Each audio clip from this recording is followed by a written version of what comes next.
संयुक्त परिवार के पति पत्नी में काफी बड़ा झगड़ा हुआ। वह झगड़ा उन छोटे मोटे झगड़ों से ज्यादा गंभीर था जो हर पति पत्नी में सामान्यतः होता है, क्योंकि इस झगड़े में एक दूसरे की आलोचना करते करते बात इतनी बिगड़ गई थी कि पति पत्नी एक दूसरे से अब तलाक मांगने तक बातें करने लगे थे। संयुक्त परिवार के बाकी सभी लोग बहुत परेशान हो गए और वह सब किसी तरह इन दोनों को समझाकर इस झगड़े का अंत करना चाहते थे।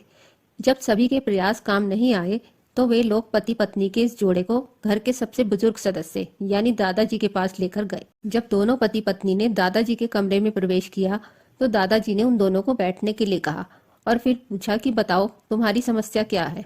दोनों पति पत्नी एक साथ बोल पड़े और एक दूसरे पर आलोचनाओं की झड़ी लगा दी। जितनी कमियां पत्नी अपने पति में गिना रही थी उससे ज्यादा कमियां पति भी अपनी पत्नी में गिना रहा था और कई मिनटों तक यह सिलसिला चलता रहा। दादाजी ने भी इन दोनों को नहीं रोका और इनको अपना अपना गुस्सा एक दूसरे पर उतारने दिया। आखिर में जब दोनों एक दूसरे की बुराइयां करके थक गए और शांत हो गए तब दादाजी ने उन दोनों से कहा, अब तुम दोनों एक दूसरे की कुछ अच्छाइयां बताओ। जब अच्छाई बताने का समय आया तब दोनों ही पति और पत्नी एकदम से चुप हो गए। शायद गुस्से में उन्हें कुछ याद नहीं आ रहा था या फिर गुस्से की वजह से ही वह एक दूसरे की अच्छाइयां बताना नहीं चाहते थे। दादाजी ने यह बात भी महसूस कर ली। थोड़ी देर तक जब कोई भी नहीं बोला तब दादाजी ने कहा, अच्छा ठीक है, यह लो पेपर और पेन और एक दूसरे की अच्छाइयां इसमें लिखो। पति पत्नी दोनों ने ही पेपर और पेन लिया और एक दूसरे से काफी दूर जाकर बैठ गए। थोड़ी देर तक ना पति ने कुछ लिखा ना पत्नी ने। फिर पति ने पेपर में कुछ लिखना शुरू किया। उसे देखकर पत्नी ने भी अपने पेपर में लिखना शुरू कर दिया। ऐसा लग रहा था जैसे दोनों एक दूसरे से कंपटीशन कर रहे हों।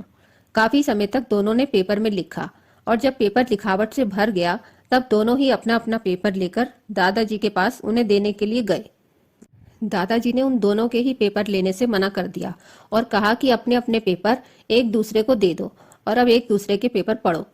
पति ने पत्नी को और पत्नी ने पति को अपना पेपर दे दिया। वे एक दूसरे के पेपर पढ़ने लगे। थोड़ी देर बाद पति और पत्नी दोनों की ही आंखों में आंसू थे। पेपर में अपने बारे में लिखी अच्छाइयां पढ़कर पत्नी तो फूट फूट कर रोने लगी। पत्नी को रोता देख पति उसे चुप कराने के लिए दौड़ पड़ा और माफी मांगते हुए उसे मनाने लगा।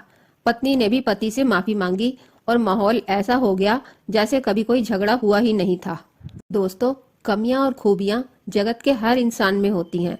अब हमारे ऊपर होता है कि हम कमियां देखकर अपने जीवन को नर्क बना ले या खूबियां देखकर अपने जीवन को स्वर्ग बना दे। दोस्तों, आपको ये पति पत्नी का झगड़ा कैसा लगा? हमें कमेंट करके जरूर बताएं।